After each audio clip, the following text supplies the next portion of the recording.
बताइए सेठ जी, कैसे आना हुआ? अरे डॉक्टर साहब, मुझे लग रहा है मेरा वक्त करीब आ गया है। मैं नहीं बचूंगा, मैं नहीं बचूंगा।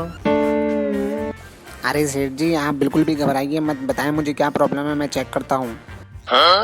अरे डॉक्टर साहब, चेक करने से क्या होगा? मुझे पता है मैं नहीं बचूंगा।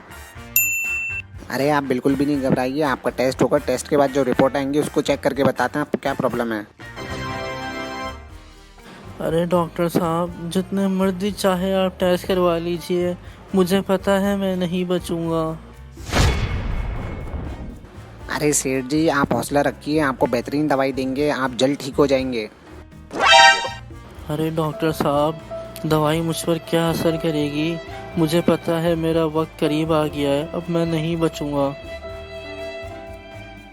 अरे सेठ जी, जब आपको पता है कि आप नहीं बचेंगे तो मेरे पास क्या स्वयं के चने लेने आए हैं?